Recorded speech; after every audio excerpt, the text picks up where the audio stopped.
അങ്ങനെ കഴിഞ്ഞ സൺഡേ ഞങ്ങൾ പഴനിമല വരെ ഒന്ന് പോയിട്ടോ. ഞങ്ങളൊരു 28ഓളം ആൾക്കാരുണ്ടായിരുന്നു.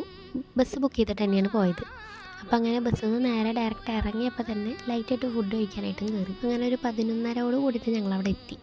അപ്പോൾ ഫുഡൊക്കെ കഴിച്ചിട്ട് മേലേക്ക് കയറാമെന്നുള്ള രീതിയിൽ ഞങ്ങൾ ചെറിയൊരു ഹോട്ടലിൽ കയറിയിട്ട് ഫുഡൊക്കെ കഴിച്ചു കേട്ടോ. കഴിയുന്നത് നമ്മുടെ കയ്യിൽ നിന്ന് വീട്ടിൽ നിന്ന് എന്തെങ്കിലുമൊക്കെ ചെറിയ ചെറിയ സ്നാക്സോ കാര്യങ്ങളായിട്ട് കൈ പിടിച്ച് കൊണ്ടുപോകണം നല്ലത്. കാരണം അവിടെ പ്രിൻറ്റഡ് റേറ്റിനേക്കാളും ഡബിളായിട്ടാണ് അവർ റേറ്റ് പറയണത്. ഒരു ഉപ്പ് സോഡയ്ക്ക് വരെ ഒരു 30 രൂപയ്ക്കാണ് റേറ്റ് പറയണത്. പിന്നെ അവിടുത്തെ വെയിലും കാര്യങ്ങളൊക്കെ കാണുമ്പോൾ 10 അല്ല 100 രൂപ കൊടുത്താലും വെള്ളം മതി എന്നുള്ള രീതിയിലാണെങ്കിലും നമ്മൾ മേടിക്കും. പിന്നെ എനിക്ക് അവിടെ ഇഷ്ടമാവാത്തൊരു കാര്യം എന്ന് വെച്ചാൽ ഈ ടിക്കറ്റ് നിരക്കാണ്. ഫ്രീ ടിക്കറ്റ്, 10 രൂപ ടിക്കറ്റ്, 100 രൂപയുടെ സ്പെഷ്യൽ ടിക്കറ്റ്. അപ്പോൾ ഈ 100 രൂപയുടെ സ്പെഷ്യൽ ടിക്കറ്റ് എടുത്താൽ കുറച്ചും കൂടെ സാമീൻ്റെ അടുത്തുനിന്ന് കാണാമെന്നുള്ള രീതിയിൽ. അപ്പോൾ ഈ 1,00,000 രൂപയൊക്കെ കൊണ്ടുപോയിട്ടുണ്ടെങ്കിൽ അവിടെ സാമീനെ ഒരു തൊടാൻ പോലും ചിലപ്പോൾ സമ്മതിക്കുന്നുണ്ടാവും.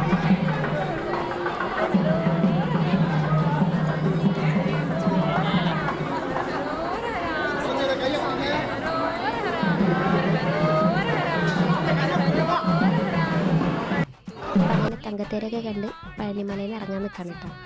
തിക്കും തിരക്കുണ്ടെങ്കിൽ പോലും മുകളിൽ എത്തിക്കഴിഞ്ഞാൽ നല്ല രസമാണ് കേട്ടോ. അവിടെ നിന്നിട്ട് ഇറങ്ങാനായിട്ട് തോന്നില്ല. ഇറങ്ങുമ്പോൾ മഴയും കൂടെ പെയ്യണ കാരണം കയറിനേക്കാളും നല്ല ടാസ്ക് തന്നെയായിരുന്നു ഇറങ്ങാൻ. അപ്പോൾ അങ്ങനെ താഴെ ഇറങ്ങിയിട്ട് ഫുഡ് കഴിച്ച് ബസ് കയറി ഞങ്ങൾ വീട്ടിലേക്ക് പോന്നു.